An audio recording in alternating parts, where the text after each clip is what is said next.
Shalom, शांती. प्रभू श्री ख्रिस्ताच्या पवित्र नावामध्ये तुम्हा सर्वांना मी अभिवादन करतो. माझी प्रार्थना आणि माझा विश्वास आहे की तुम्ही सर्वजण खुश, आनंदी, निरोगी आहात. प्रभू तुमची काळजी वाहत आहे. प्रभू तुमचं सहाय्य मदत करत आहे आणि त्याच्या दयेच्या आणि कृपेच्या छत्राखाली तुम्ही सर्वजण आहात असा माझा पूर्ण विश्वास आहे. आणि मी प्रभूच्या नावाला धन्यवाद देतो. आणि पुन्हा एक बार मी तुम्हा सर्वांचा मनापासून आभार मानतो, जे सर्वजण तुम्ही मला नेहमी रेग्युलरली पाहता, त्याचप्रमाणे मेसेजेस इतरांना शेअर करता, कॉमेंट्स करता, त्या सर्वाबद्दल मी मनापासून तुमचा आभारी आहे. त्याचप्रमाणे ज्या सर्वांनी सबस्क्राईब केलं त्या सर्वांना त्यांचा मी आभार मानतो. आणि ज्याने अजून सबस्क्राईब केलं नाही तुम्ही सबस्क्राईब करा आणि इतरांनाही प्रोत्साहन करा की जेणेकरून प्रभूचं वचन इतरांच्यापर्यंत सुद्धा पोहोचेल आणि तुम्ही त्यांच्या आशीर्वादाला कारणीभूत व्हाल. हालेलुया. खरंच प्रभूची मी स्तुती करतो, त्याच्या नावाला धन्यवाद देतो. पुन्हा एक वार त्यानं ही सुवर्ण संधी मला दिली तुमच्यापर्यंत त्याचं वचन घेऊन येण्याची. तर आज सुरुवातच मला अशी करायची आहे की 1978 मी शिकत असताना, नर्सिंग शिकत असताना आमच्याकडे एक पेशंट आला आणि तो एक तरुण मुलगा होता. आणि जो आला आणि तो आल्यानंतर दोनच वाक्य तो म्हणत होता डॉक्टरांना, डॉक्टर मला यश नाही, डॉक्टर मी अपयशी आहे, डॉक्टर मला यश नाही, यश नाही, यश नाही, यश नाही. आणि त्याची गोष्ट अशी आहे की तो एका बिझनेसमॅनचा मुलगा होता आणि त्याच्या वडिलांनी खूप त्याला वेगवेगळ्या बिझनेसमध्ये गुंतवायचा प्रयत्न केला की ज्याच्याकडून तो त्याच्यामध्ये सेटल होईल. पण तो प्रत्येक वेळेस वडिलांमध्ये नाही, मी अपयशी आहे, मला यश नाही आहे, मी अपयशी आहे, मला यश नाही, अशा प्रकारचं तो सांगत होता. तरी पण त्याच्या वडिलांनी वेगवेगळे प्रयत्न केले आणि प्रत्येक ठिकाणी त्याला अपयश आलं आणि शेवटी तो मानसोपचार केंद्रामध्ये त्याला भरती करावं लागलं. जो तो म्हणत होता त्याचप्रमाणे त्याच्या वडिलांना बरेचसे प्रयत्न केले परंतु त्यांना काय यश आलं नाही, कारण तो जे म्हणत होता त्याचप्रमाणे प्रत्येक ठिकाणी होत होतं. आणि हाच माझा विश्वास आहे प्रियानो, अशा प्रकारचे मत असणारे लोक, पुष्कळशी लोक तुम्ही तुमच्या आयुष्यामध्ये पाहिले असेल की जे नेहमी म्हणतात, अहो ते माझ्या नशिबातच नाही, माझ्या हे 5वीलाच पुजलेले आहे, मी गरिबीच आहे, माझ्या जीवनातून गरिबी कधी हटणार नाही, अहो मी तर साध्या का किडक्याला तळासारखा आहे की नेहमी माझ्यामध्ये काही ना काहीतरी आजार आहे, हे गेले की ते गेले की ते, आमच्या घरात सांजी नाही, आमच्या घरात यश नाही, आमच्या घरात बरकत नाही, नेहमी रक वक, आमच्या घरामध्ये ऐक्य नाही, आमच्या घरामध्ये प्रेम नाही. अशा प्रकारचे वेगवेगळ्या प्रकारचे आविर्भाव लोकांचे तुम्ही ऐकले असतील.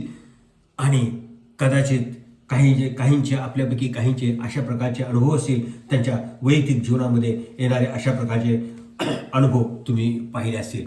तर प्रियानो, आज ही एक महत्त्वाची गोष्ट आहे की अशा प्रकारचे वाक्प्रचार करणारे, अशा प्रकारचे बोलणारे लोक पुष्कळसे आपल्या जीवनामध्ये आपण पाहिले असतील आणि आपण पाहतो. एवढंच नाही तर असे बरेचसे सेवक मी त्यांच्या तोंडून असं ऐकलेलं आहे की बाळासाहेब काय करायचं, ब्रदर काय करायचं, माझी सेवा काही केल्या वाढत नाही, मी जीवाचं रान करतो, एवढं कष्ट करतो, हे करतो, तरी पण माझी सेवा काय वाढत नाही. म्हणजे आमची मंडळी वाढत नाही आणि जर वाढली तर ठराविक नंबरपर्यंत आले तर अचानक त्या ठिकाणी काय होतं की दुभागलं जातं आणि त्याच्यातले बरेचसे मेंबर निघून जातात. अशा प्रकारचा अनुभव, अशा हे वेगवेगळ्या प्रकारचे आविर्भाव आपल्या जीवनामध्ये आपण ऐकलेले आहेत लोकांच्याकडून आणि काही याच्यातले काही भाग आपल्या जीवनामध्ये सर. तर ह्या सर्वाचं जर कारण काय आहे, ह्या सर्व अपयशाचं किंवा अशा ह्या प्रकारच्या ह्याचं कारण काय आहे हे आज आपल्याला पाहायचं आहे, देवाच्या वचनातून पाहायचं आहे. आणि प्रभू आपल्याला काय सांगतो आणि ते कशा प्रकारे तुम्हाला आणि मला ते करेक्ट करता येईल आणि त्याच्यावरती आपल्याला विजय मिळवता येईल हे आपण पाहणार आहोत. ती सूत्र 23:7, कारण तो आपल्या मनात घास मोजणाऱ्यासारखा आहे, तो तुला खापी म्हणतो पण त्याचे मन तुझ्यावर नाही. आता हे झालं मराठी वर्षन. पण प्रियानो, ज्यावेळेस आपण इंग्लिश वाचतो त्यावेळेस त्या ठिकाणी काय म्हटलंय, ह्या मराठी वर्षनमध्ये, मराठी ट्रान्सलेशनमध्ये पहिला भाग जो ह्या वचनाचा आहे तो गाळलेला तो नाही आहे. मी बऱ्याचशा ट्रान्सलेशनमध्ये बघितलं, इंग्लिश सर्व ट्रान्सलेशनमध्ये आहे पण तो मराठीमध्ये ते नाही आहे. की ते कोणता भाग म्हणजे काय, as man thinketh in his heart so is he, हा जो भाग आहे तो वगळलेला आहे. माहीत नाही का, आणि मी पण तो करून शोधायचा प्रयत्न केला नाही, परंतु तो भाग मराठीमध्ये वगळलेला आहे आणि तो इंग्लिशमध्ये आपल्याला पाहायला मिळतो आणि त्याच भागावरती आपल्याला म्हणून करायचं आहे. आणि त्या ठिकाणी काय म्हणतोय की as man thinketh in his heart so is he, म्हणजे मनुष्य जसा आपल्या मनामध्ये चिंतन करतो, विचार करतो, तसाच तो आहे, असं हे वचन आपल्याला सांगतं. आपण प्रार्थना करूया. प्रिय प्रभू, तुझी स्तुती करतो, तुला धन्यवाद देतोय. तुझं वचन आमच्यासाठी बाप्पा जीवनाची भाकर आहे राजा. आज वाचलेलं वचन आमच्यासाठी आजची भाकर आहे प्रभू. तू याच्याशी प्रार्थना करतो, विनंती करतो प्रभू. आज तू या वचनाद्वारे तुम्हाला इथे खाऊ घाल राजा. प्रभू, तू आमच्याशी बोल, तुझं मनोगत आम्हाला प्रगट कर राजा. प्रिय प्रभू, तू याच्याशी प्रार्थना करतो, विनंती करतो राजा. माझ्या तोंडचे शब्द आणि आम्हा सर्वांच्या मनचे विचार तुला मान्य असू देत. येशू ख्रिस्ताच्या नावात मागतो म्हणत आहेत, आमेन. तर प्रियानो, या ठिकाणी जे आपण हे वचन, हे जे शास्त्र बघा, नीतिसूत्रे जे तुम्हाला मला माहीत आहे, नीतिसूत्रे जी लिहिली ही जगाच्या पाठीवर जो सगळ्यात विद्वान किंवा ज्ञानी मनुष्य म्हणून जो जगला, आणि तो म्हणजे सॉलोमन राजा. आणि त्या सॉलोमन राजाच्या मुखातून, त्याच्या लिखाणातून आलेले हे वक्तव्य आहे, हे वचन आहे. तो म्हणतो की ॲज मॅन थिंक येते, जसा मनुष्य आपल्या मनामध्ये चिंततो किंवा विचार करतो तसाच तो आहे. आणि आज ते तुम्हाला आणि मला पाहायचं आहे. आणि आज मला सर्वप्रथम तुम्हाला पहिला मुद्दा सांगायचा आहे. आज जे काही तुम्ही आहात, माझ्या भावाला आज जे काही तू आहेस, माझ्या बहिणी आज जे काही तू आहेस, ते तुझ्या चिंतनाचं फळ आहे किंवा तुझ्या चिंतनाप्रमाणे तू आज आहेस.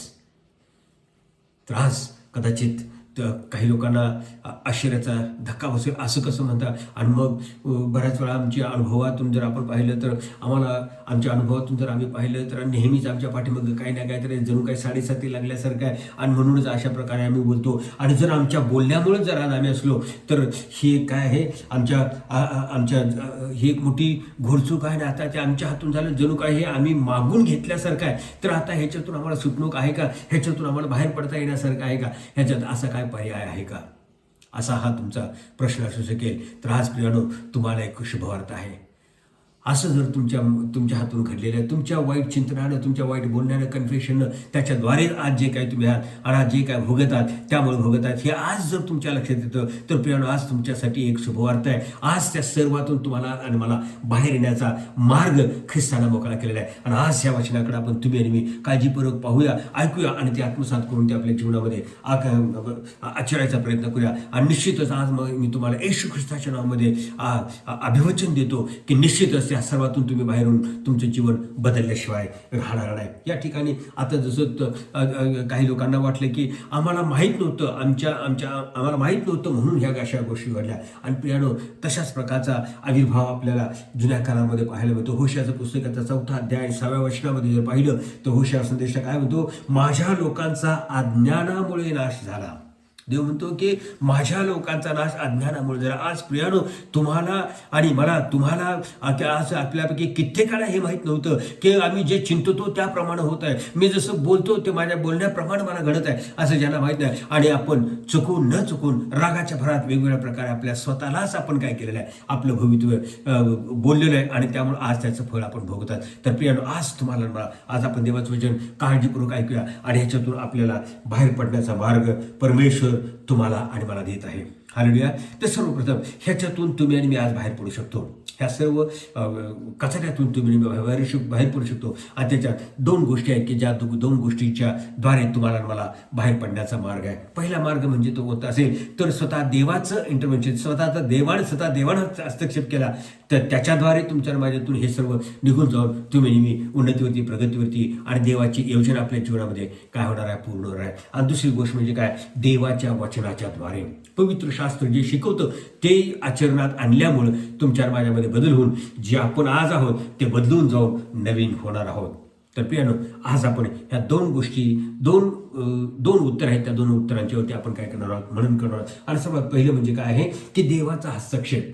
जर तुमचं माझी ही परिस्थिती बदलायला पाहिजे तर देवानं तुमच्या आणि माझ्या जीवनामध्ये हस्तक्षेप करायला पाहिजे आणि त्यावेळेस हे सर्व बदलून जाणार. त्यासाठी पहिलं उदाहरण जर मला तुम्हाला द्यायचं झालं तर प्रियानो, पहिलं उदाहरण म्हणजे ते काय आहे, मोशेचं उदाहरण आहे. मोशेच्या दृष्टीने जर पाहिलं तर देवानं मोशेला पाचारण केलेलं होतं, देवानं मोशेला निवडलेलं होतं, त्याला वेगळं केलेलं होतं, त्याला अभिषिक्त केलं होतं, त्याचं शिक्षण, संगोपन सर्व काही त्यानं काय केलेलं होतं, त्याच्या शत्रूच्या घरामध्ये, राजवाड्यामध्ये त्याला वाढवलं होतं. परंतु मोशेला काय वाटत होतं, मोशे काय म्हणतो की मी कोण आहे, मी जड जिभेचा आहे आणि मला काय होत नाही, मला बोलता येत नाही, मी जड जिभेचा आहे, मला बोलता येत नाही. अशा प्रकार मोशेच्या दृष्टीनं तो असा होता, पण देवाच्या दृष्टीनं तो देवाचा निवडलेला, वेगळा केलेला, अभिषिक्त असा देवाचा सेवक होता की ज्याच्याद्वारे देव मिस्र राष्ट्राला बाहेर आणणार होतं. या ठिकाणी आपण जर पाहिलं तर प्रियानो, ज्यावेळेस या मोशेला समजलं की मी कोण आहे, मी मिस्री नसून मी इब्री आहे आणि मला काय करायचं आहे, ह्या लोकांना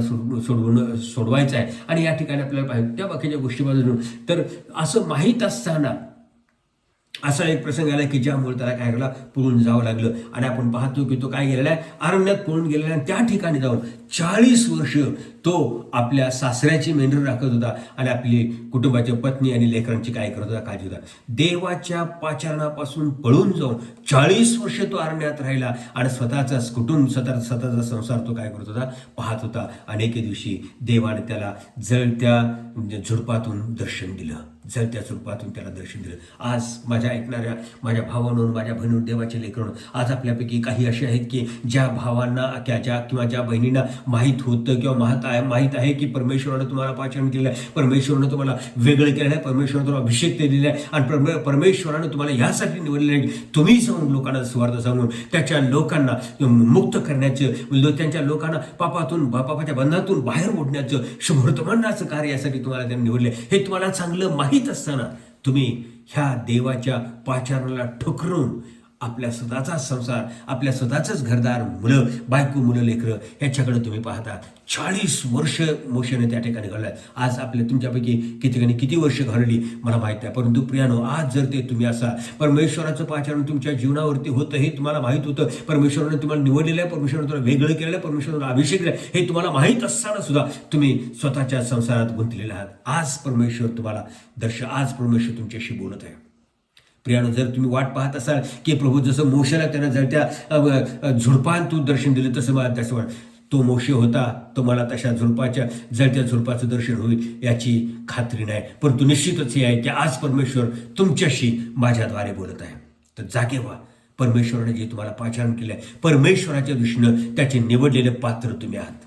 भले तुम्हाला वाटत असेल की तुम्ही जड जिभेचे आहात आणि तुम्हाला व्यवस्थित बोलता येत नाही, परंतु देवाच्या दृष्टीनं तुम्ही कोण आहात, एक निवडलेले पात्र आहात. आणि देवाने आपण पाहतो मोशेने एवढा नाकारायचा प्रयत्न केला, परंतु परमेश्वराने त्याला आपल्या इच्छेप्रमाणे करून त्याला जे हवं होतं ते सर्व देऊन त्याच्याद्वारे मिस्र राष्ट्राचा काय केलेला आहे, सुटलं केलेलं आहे. आज प्रियानो, तुम्हाला आणि मला हे एक मोठा धडा आहे. आणि आज परमेश्वर त्याची जर इच्छा असेल, जर त्यानं हस्तक्षेप केला तर अशा प्रकारचा बदल तुमच्या माझ्या जीवनामध्ये होईल. परंतु पुन्हा एक वार मला तुम्हाला नम्रतेने तुम्हाला सांगते, माझ्या भावा, माझ्या बहिणी, तुम्हाला माहीत होतं की तुमचं पाचारण आहे, तुम्हाला वेगळे केलेलं आहे, तुम्हाला अभिषेक दिलेला आहे, पण तुम्ही तो ठुकरून दडून बसलेला आहात आणि आपल्या स्वतःच्या संसारात गुंतलेला आहात. जागे व्हा.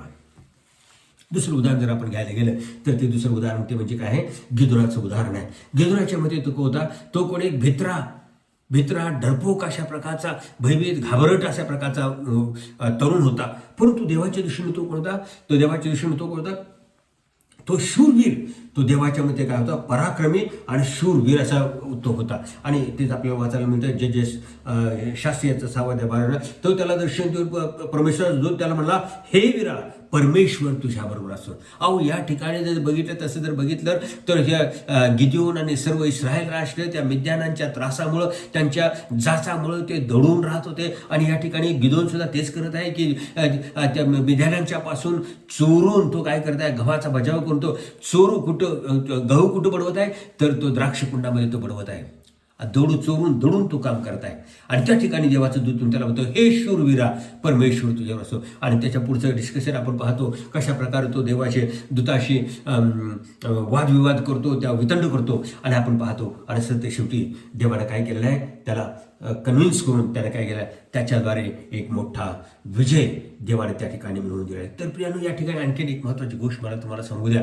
या ठिकाणी गिदिओन एक तरुण शूरवीर असताना त्याच्याबरोबर परमेश्वर होता, तरी सुद्धा त्याला वाटत होतं की तो एक भित्रा, घाबरगुंडी उडालेला अशा प्रकारचा भित्रा भागोबाई तो आहे असं त्याला वाटत होतं. आणि म्हणूनच तो द्राक्षकुंडामध्ये काय करता, गव्हाची मणी करता. आणि या ठिकाणी परमेश्वराचा दूत त्याला म्हणत आहे, हे शूरवीरा, परमेश्वर तुझ्याबरोबर असेल. ह्या डिस्कशन नंतर प्रियानो, तुम्हाला मला माहिती आहे, जर आपण पुढे गेलो आणि 7व्या अध्यायामध्ये जर वाचलं तर त्याकडे आपल्याला फक्त एक रणशिंग फुंकायची गरज होती. गिदिओनानं एक रणशिंग फुंकायची गरज होती. आणि प्रियानो, आपल्याला पाहायला मिळतं 7व्या अध्यायामध्ये 32,000 लोक त्याच्या पाठीमागून उभारले, सैन्य म्हणून उभा राहिले. 32,000 लोक. फक्त एकदा त्यानं रणशिंग फुंकलं. परमेश्वर म्हटलं, एवढ्या लोकांच्या बरोबर तुला विजय मिळला, तुला वाटतं तुझ्या ह्यानेच विजय मिळाला. आणि ते पुढची गोष्ट आपल्याला माहिती आहे. तर 32,000 300 लोकांवरून, त्याच्यानंतर त्या 300 लोकांच्या द्वारे परमेश्वरानं काय केलेलं आहे, मोठा विजय द्यायला. आज प्रियानो, आज तुमच्यापैकी माझ्या भावा किंवा माझ्या बहिणी जे कोणी तुम्हाला माहीत आहे तुम्ही काय करताय, तुम्ही देवाची सेवा करायचा प्रयत्न करताय, दडून पडद्याच्या पाठीमागून दडून लपून छिपून काही ना काही ते करायचं तुम्ही प्रयत्न करताय. परंतु प्रियानो, आज परमेश्वर तुम्हाला म्हणत आहे, कदाचित तुम्हाला ते माहीत नाही पण तुम्ही ते करत आहात, देवाची सेवा करत आहात, चोरी छुपे तुम्ही देवाची सेवा करत आहात.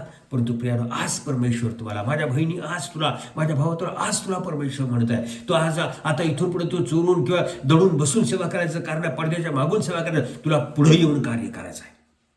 हे शूरवीरा, परमेश्वर तुझ्याबरोबर आहे असं आज परमेश्वर तुम्हाला म्हणत आहे. फक्त तुम्ही बाहेर येऊन धैर्यानं एक रणशिंग फुंकायची गरज आहे आणि तुमच्या पाठीमागं मोठं सैन्य उभा राहणार आहे. प्रियानो, काळजी करू नका.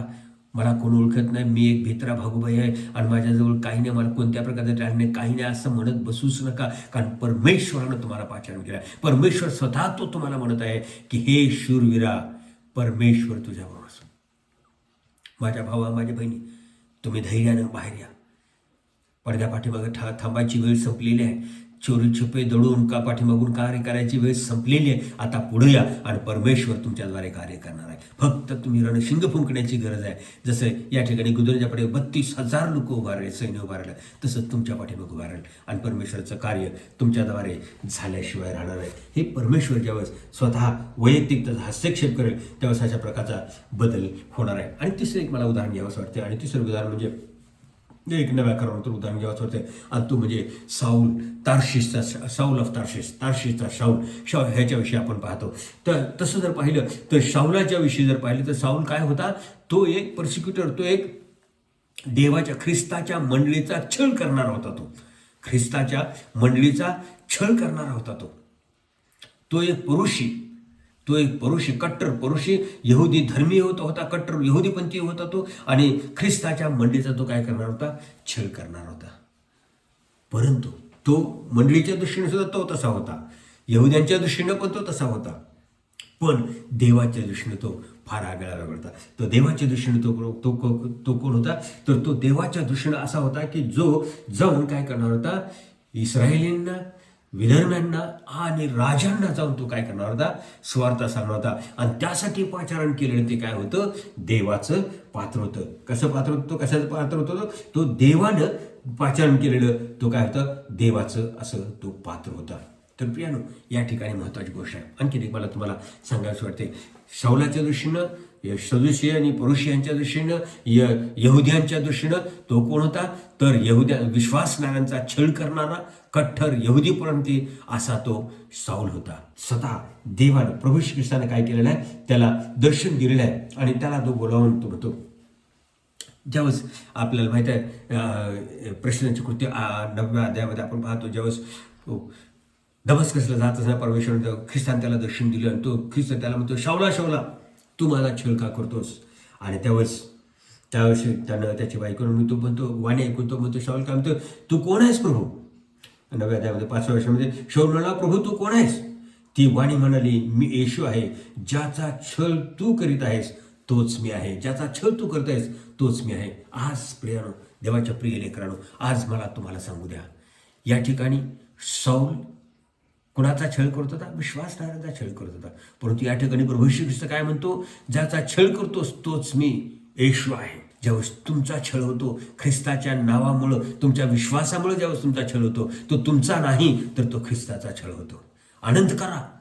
आणि म्हणूनच नव्या करारामध्ये आपल्याला पाहायला मिळतं, वाचायला मिळतं, ज्यावेळेस तुमचा छळ होईल, माझ्या नावाने तुमची निंदा होईल, तुम्ही आनंद करा, कारण स्वर्गात तुमचं प्रतिफळ मोठं आहे. प्रियानो, ज्यावेळेस तुमचा आणि माझा आणि तुमच्या आणि माझ्या विश्वासामुळे जर छळ होतो, तर तुमचा माझा नाही तर तो स्वतः ख्रिस्त तो पर्सनल घेतो. ते ज्यावेळेस आपण त्याच्यासाठी छळ सहन करतो, त्यावेळेस तो पर्सनल घेतो आणि तो माझा वैयक्तिक छळ आहे असं तो मानतो. आज प्रियानो, तुम्ही आणि मी जे छळातून जात आहेत, संकटातून, दुःखातून, तुमच्या विश्वासासाठी तुम्ही छळातून, दुःखातून, संकटातून जाता, आनंद करा, कारण तुमचं प्रतिफळ स्वर्गात मोठं आहे, कारण तो तुमचा नसून तो ख्रिस्ताचा छळ आहे. तर प्रियानो, अशा प्रकारे ज्यावेळेस स्वतः देव आपला हस्तक्षेप करेल, आणि आपण पाहतो शाऊलाचा पाऊल झाला आणि पाऊलानं काय केलं आपल्याला, तुम्हाला आणि मला माहीत आहे. आज आपल्यापैकी असं कोण आहे का की जो ख्रिस्ताचा किंवा ख्रिस्ताच्या मंडळीचा छळ करत आहे, मग तो डायरेक्टली असेल किंवा इनडायरेक्टली असेल. आज माझ्या भावा किंवा माझ्या बहिणी, ही तुझी वेळ आहे, ही तुमची वेळ आहे. ख्रिस्त तुम्हाला दर्शन देत आहे. जागे व्हा. ख्रिस्ताने तुम्हाला पाचारण केलेलं आहे, निवडलेलं आहे त्याच्या सेवेसाठी. Hallelujah, press the Lord. आणि प्रभू श्री ख्रिस्ताने या ठिकाणी स्वतःचा हस्तक्षेप करून ह्या जीवनामध्ये आपण पाहतो की कशा प्रकारचा कायापालट केलेला आहे आणि त्यांचा उपयोग करून त्यांची जीवनं बदलून टाकलेली आहे. त्याचप्रमाणे प्रियानो, दुसरं जे आहे, दुसऱ्या प्रकारानं आपल्या जीवनामध्ये बदल येऊ शकतो आणि तो म्हणजे कुठला? देवाच्या वचनानं. पवित्र शास्त्र सांगतं, पवित्र शास्त्राच्या जे सांगतं त्याचा अभ्यास कोणत्याप्रमाणे जर वागलो तर त्याच्याद्वारे तुम्हाला मला याच्यातून काय होते? मुक्ती मिळू शकते. आणि त्याची आपण काय करूया? काही उदाहरणं आहेत ते आपण या ठिकाणी पाहणार आहोत. तर तुमच्या माझ्या नूतनीकरणासाठी किंवा तुमच्या माझ्या रूपांतरासाठी पवित्र शास्त्र काय सांगतं किंवा बायबल काय सांगतं हे आपण आता पाहत असताना त्यासाठी आपण रोमकरसपत्र याचा 12वा अध्याय आणि दुसरं वचन रोम 12 आणि 2 हे वचन आपण वाचूया. देवाची उत्तम, ग्रहणीय व परिपूर्ण इच्छा काय आहे हे तुम्ही समजून घ्या. म्हणून ह्या युगाबरोबर समरूप होऊ नका, तर आपल्या मनाच्या नवीकरणाने स्वतःचे रूपांतर होऊ द्या. आपल्या मनाच्या नवीकरणाने स्वतःचे रूपांतर होऊ द्या. होय प्रियानो, आज तुम्हाला आपल्या मनाचं नवीनीकरण व्हायला पाहिजे. आपलं ह्या जगासारखं नाही. आज आपले विचार, आपले आचार विचार, चालणं बोलणं वागणं सर्व काही ह्या जगाच्या चालरीतीप्रमाणे आहे. परंतु या ठिकाणी देवाचं म्हणते की ते जगाबरोबर ह्या युगाबरोबर समरूप होऊ नका, तर आपल्या मनाच्या नवीकरणाने स्वतःचे रूपांतर होऊ द्या. मग याचा अर्थ काय? ह्याचा अर्थ काय? तर ह्याचा अर्थ असा आहे, जग जसा विचार करतं तसं नाही. जग कसा विचार करतं? आपल्या बुद्धीनं, ज्ञानानं, अभ्यासानं, अनुभवानं जग कशा प्रकार आजूबाजूला काय आहे त्याच्याकडं पाहून जग त्याप्रमाणे विचार करतं. परंतु ह्या सर्व अभिवचनाने हे पवित्र शास्त्र काय झालेलं आहे? भरलेलं आहे. आणि देवाचे वचन हे सैतानावर मात करण्याचं यशस्वी जीवन जगण्याची काय आहे? गुरुकिल्ली आहे. सैतानावरती मात मिळवणं, सैतानावरती मात करणं आणि आपलं यशस्वी जीवन जगण्यासाठीची ही काय आहे? गुरुकिल्ली आहे. परमेश्वराची हीच इच्छा आहे की जीवनातील आपल्या प्रत्येक गोष्टीला आपण समोर जात असताना आणि आपल्या समस्यावरती, संकटावरती जर मात करायची असेल तर ह्या वचनात शिकवल्याप्रमाणे त्याचं आचरण केल्यानंतर तुम्ही मी निश्चितच मनाचं नूतनीकरण म्हणजे काय हा प्रश्न आता तुम्हाला येऊ शकतो की आपण तो प्रश्न आपण बघावा. मनाचं नूतनीकरण म्हणजे काय? नूतनीकरण म्हणजे काय? की जुनं काढायचं आणि नवीन त्या ठिकाणी घालायचं. एखादा जो पाठ बिघडलेला आहे किंवा काय आहे तो जुना काढून त्या ठिकाणी नवीन घालायचा. म्हणजे जुनी विचारसरणी बदलून नवीन विचारसरणी, की जी विचारसरणी हे पवित्र शास्त्र सांगतं ती विचारसरणीचा उपयोग करून आपल्या जगिक विचारसरणीप्रमाणे नव्हे तर पवित्र शास्त्रात लिहिलेल्या त्या विचारसरणीनुसार विचार करणं, तशा प्रकारचं आपलं मन बदलणं, त्यालाच ती नवीन विचारसरणी किंवा नवीन मन असं म्हणतात. आपलं हे मन आता कसं बदलायचं हा तुम्हाला आणि मला प्रश्न साहजिकच आहे. तर आता हे कसं ह्याच्यावरती आपलं मन कसं बदलायचं ह्याचे देवाच्या वचनातून आपण काही उदाहरणं पाहूया आणि त्याच्यातून 4 वेगवेगळ्या गोष्टी आहेत. त्या गोष्टी केल्यामुळं आपली जीवनं बदलून जातील. आणि पहिली आणि महत्त्वाची गोष्ट म्हणजे काय आहे? यहोशुआचं पुस्तक. पहिली काय? देवाच्या वचनाचा अभ्यास करून तो कृतीत आणणं. फक्त अभ्यास करणं, देवाचं वचन वाचणं, अभ्यास करणं किंवा मनन करणं एवढंच नाही, तर देवाचं वचन वाचणं, अभ्यास करणं, मनन करणं आणि ते कृतीत आणणं. जे प्रभू शिकवतो त्या वचनाद्वारे ते तुम्हाला शिकवलं जातं ते कृतीत आणणं म्हणजेच ते पूर्ण होतं. कृतीत आणल्यानंतरच ते पूर्ण होतं. यहोशुआचं पुस्तकाचा 1 अध्याय 8व्या वचनावर जर आपण पाहिलं, या ठिकाणी काय म्हणते? नियमशास्त्राचा हा ग्रंथ तुझ्या मुखी सदैव असू दे. त्यात जे काही लिहिले आहे ते तू काळजीपूर्वक पाळ आणि रात्रंदिवस त्याचे मनन कर, म्हणजे तुझा मार्ग सुखाचा होईल व तुला यश प्राप्ती होईल. हा स्वतः परमेश्वर यहोशुआला सांगत आहे. ज्यावेळेस यहोशुआला जबाबदारी देतो त्यावेळेस मोशेसारखं त्याला इस्रायल राष्ट्राला मार्गदर्शन करायला त्याचा म्होरक्या पुढारी म्हणून निवडतो, त्यावेळेस हे वचन परमेश्वर हा नियमशास्त्र ग्रंथ तुझ्या मुखात सदैव असू दे असं तो म्हणतो. तर होय प्रियानो, हा ग्रंथ सदैव तुमच्या आणि माझ्या मुखामध्ये असायला पाहिजे. तुम्ही आणि मी या ठिकाणी सांगितलं त्यावेळेस परमेश्वर काय म्हणतो? म्हणजे तुझा मार्ग सुखाचा होईल व तुला यश प्राप्ती घडेल. हे देवाचं वचन जे आहे ते तुमच्यासाठी आणि माझ्यासाठी देवाने दिलेले काय आहे? मॅन्युअल आहे. ते तुमच्या माझ्या वापरासाठी देवाने दिलेले काय आहे? मॅन्युअल आहे. प्रियानो, बऱ्याच वेळा आपल्या ख्रिस्ती लोकांना असं वाटतं की रविवारी आपण एकदा चर्चला गेलो म्हणजे झालं, तो 1 तास किंवा 1.5 तास किंवा 2 तासाचे चरित्र झालं, तेवढ्यावरती नाही. तर प्रियानो, ह्या देवाचं ते तर जायला पाहिजेच, जायलाच पाहिजे, एवढं नाहीच नाही. परंतु त्याच्यानंतर सुद्धा आपण वैयक्तिक आपलं शास्त्रवाचन, नियमित शास्त्रवाचन, त्याच्यावरती मनन करणं, त्याचं पाठांतर करणं, मनन करणं आणि ते कृतीत आणण्याचा, दैनंदिन जीवनात वापरायचा प्रयत्न करणं म्हणजेच काय होतं. आणि जसं आपण त्याचा सराव करू, जसं आपण ते वाचण्याचा, मन करण्याचा प्रयत्न करू, जशी त्याची आपल्याला सवय लागेल, तसं हळूहळू तुमचं आणि माझं मन काय होणार आहे, अंतःकरण काय होतं ना, बदलणार आहे. म्हणजे हे वाचून त्याच्यावरती मनन करत असताना काय होणार, आपले विचार काय होणार आहे, बदलणार आहे. आपले विचार जगिक विचार बदलणार. अनेकदा का विचार बदलले, अनेकदा वर्तन बदलले की मग काय होणार आहे, आपल्या कृती बदलणार आहेत. आपला स्वभाव बदलणार, आपल्या कृती बदलणार. आणि म्हणजेच काय झालेलं की आपलं नूतनीकरण झालं, आपलं अंतःकरण, आपलं मन काय झालेलं आहे, बदलणार आहे. नो मोर पहिल्यासारखं जगिक ह्याच्याप्रमाणे आपली विचारसरणी असणार नाही, आता नवीन झालेलंच नाही, कारण आपली मनोवृत्ती बदललेली आहे, आपलं मन बदललेलं आहे, हे वचनाच्या दरून. आणि मग जसं यहोशुवाला समृद्धी, सुख समृद्धी मिळाली आणि यशप्राप्ती झाली, तशी तुम्हाला आणि मला मिळाल्याशिवाय राहणार नाही. आणि असं ह्या वचनाचा अभ्यास मनन करत असताना आणखीन एक महत्त्वाची प्रार्थना तुम्ही मी करायला पाहिजे. प्रभू, तुझ्या वचनाचं रहस्य मर्म मला तू सांग, तुझ्या वचनाचं रहस्य मर्म तुम्हाला प्रगट कर आणि ते स्मरणात ठेवण्यासाठी लागणे स्मरणशक्ती दे आणि कृतीत आणण्यासाठी लागणारी कृती दे. अशा प्रकारे आपण ही पहिला प्रकार आहे की वचनाच्या द्वारे कसं आपल्या मनाचं नवीकरण होईल. दुसरी गोष्ट काय आहे, तुमच्या विचारावर नियंत्रण ठेवा.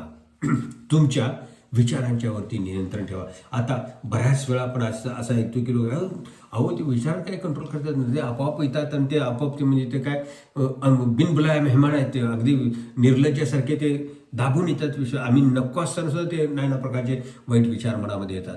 तर आपण एक वचन वाचूया, 2 कोरिंथ्याचं 10 अध्याय 5 वचन. 2 कोरिंथ 10 अध्याय 5 वचन.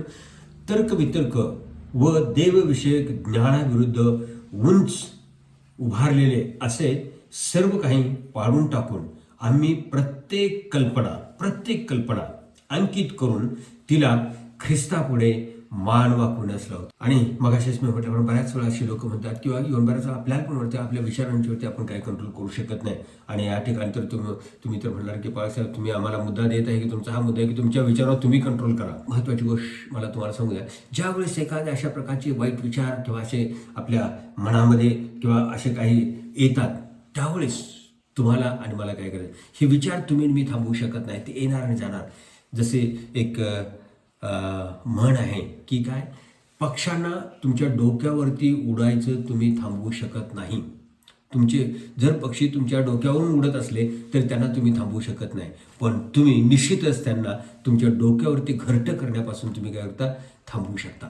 विचार असे येऊन जातील, परंतु त्यांना तुमच्या मनामध्ये घरटं करू द्यायचं नाही, म्हणजे त्या ठिकाणी त्यांना वास्तव्य करू द्यायचं नाही, त्या ठिकाणी त्यांना ठरू द्यायचं नाही. ज्या वेळेस अशा प्रकारचे वाईट विचार तुमच्या माझ्या मनामध्ये येईल, त्याच वेळेस त्या सर्व त्या कल्पनांना, त्या विचारांना देवाच्या वचनानं आपल्याला काय करायचं आहे, बांधायचं आहे. त्या ठिकाणी ते विचार देवाच्या वचनाने त्यांना आपल्याला काय करायचं आहे, रिप्लेस करायचं आहे, बदलून टाकायचं आहे. आणि ते करत असताना विशेष त्यासाठी वचनाचा अभ्यास आणि वचनाचं स्मरण तुम्ही किती पाठांतर आहे आणि त्या वचनाच्या द्वारे तुम्ही त्याला काय करू शकता, तुम्ही अडवू शकता. आणि त्यालाच म्हणायचं की ज्यावेळेस असे वाईट विचार आपण अंकित करून घेतो, बांधतो आणि त्यांना कायात घेतो, आणि त्यालाच म्हणायचं की कासिंग डाऊन, किंवा त्यांनाच म्हणायचं त्या कल्पनाला खाली ओढणं असं म्हणतात. एक महत्त्वाची गोष्ट प्रियानो, हे तुम्ही आणि मी लक्षात घ्यायला पाहिजे, आमचे मन हे काय आहे, किंवा आमचे मन फार शक्तिशाली आहे आणि त्याला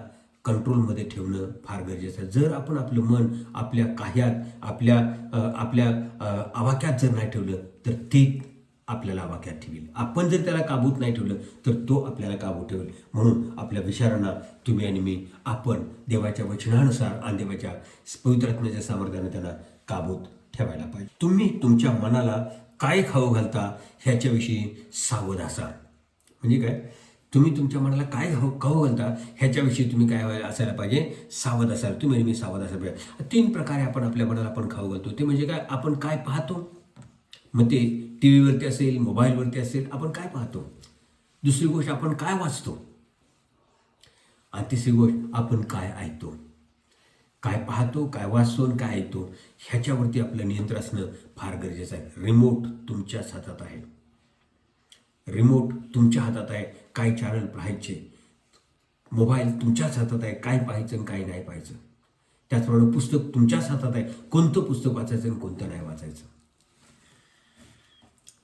ह्याच्या पलीकडं दुसरं कोणतं चांगलं किंवा उत्कृष्ट नाही आहे.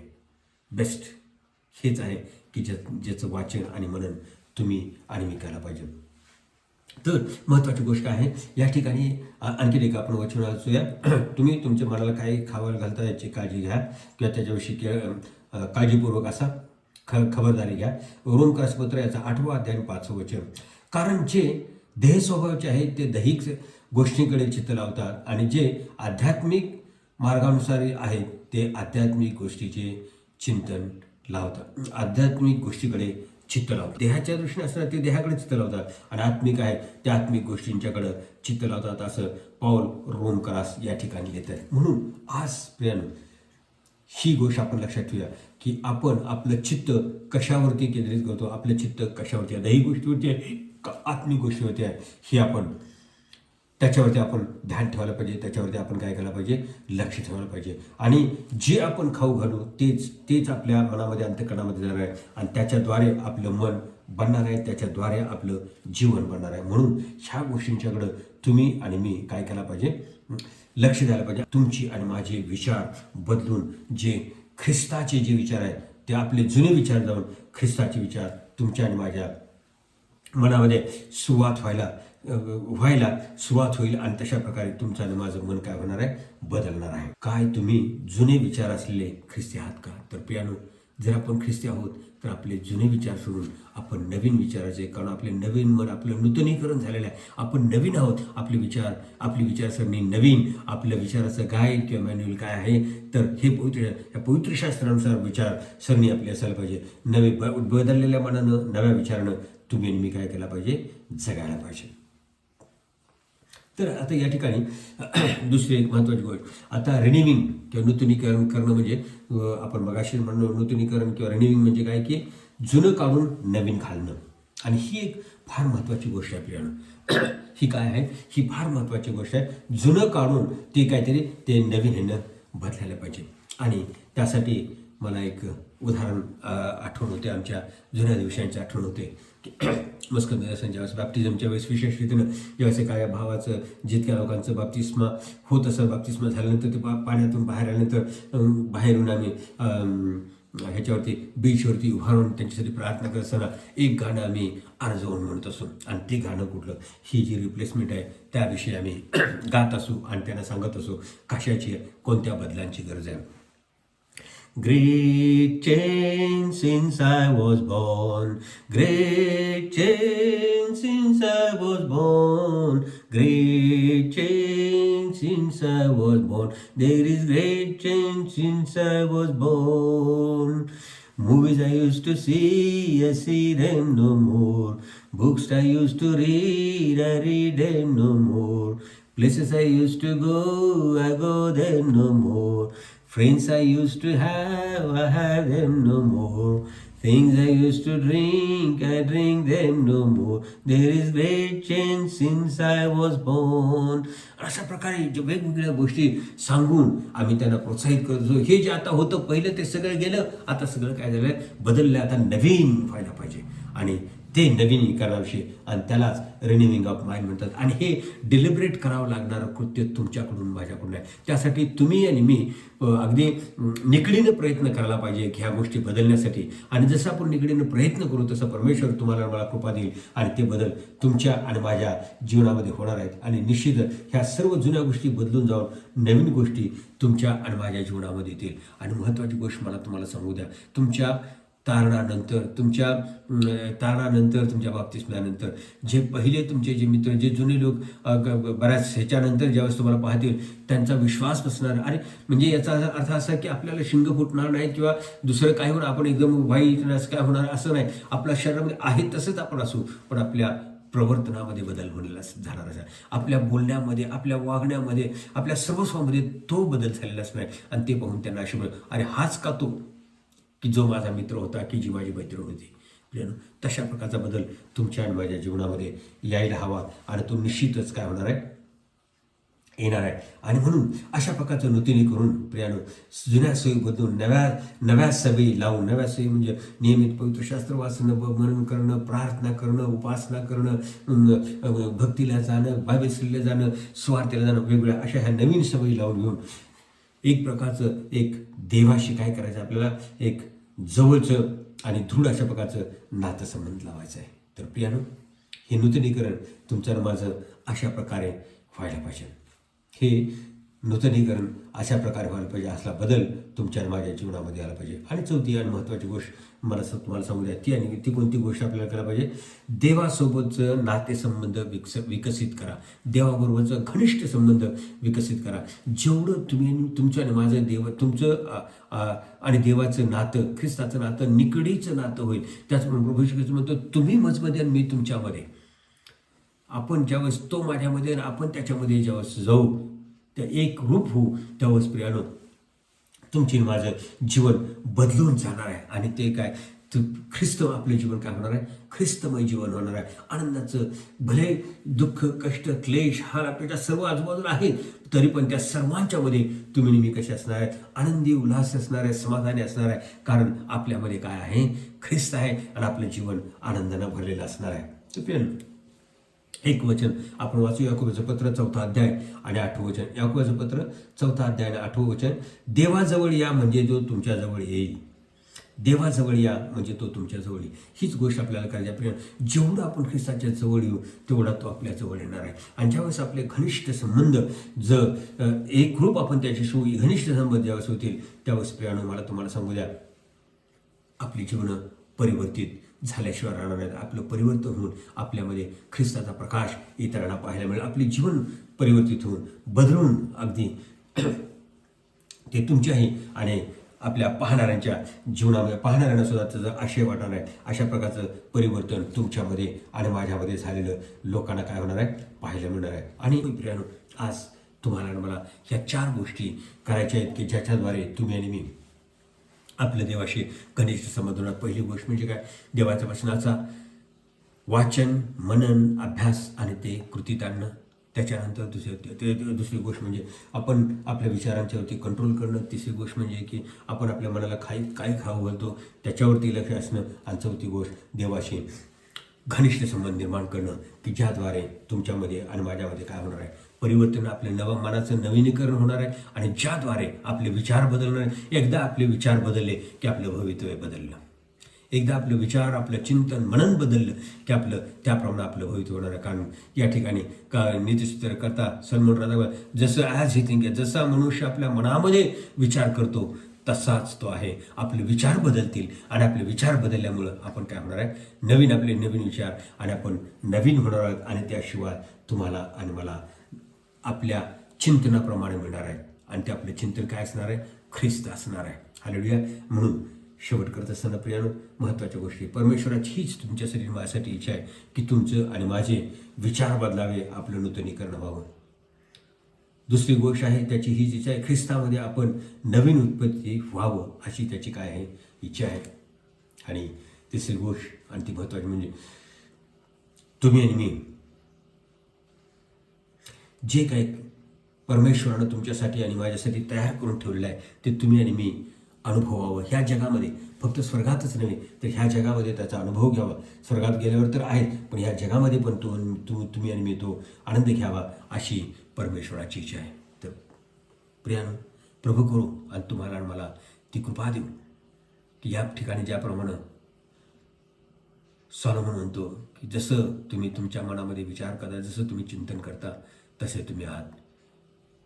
तर प्रियानो, आज आत्तापर्यंत जे तुम्ही होता ते तुमच्या चिंतनामुळं, तुमच्या मननामुळं, तुम्ही जे विचार करता त्यामुळं होता. परंतु आज देवानं तुम्हाला आणि मला त्याच्या वचनाद्वारे सांगितलेलं आहे. हुनोस कदाचित कुणाला माहीत आहे, परमेश्वर स्वतः त्याचा हस्तक्षेप करून तुमची माझी जीवनं बदलून टाकेल.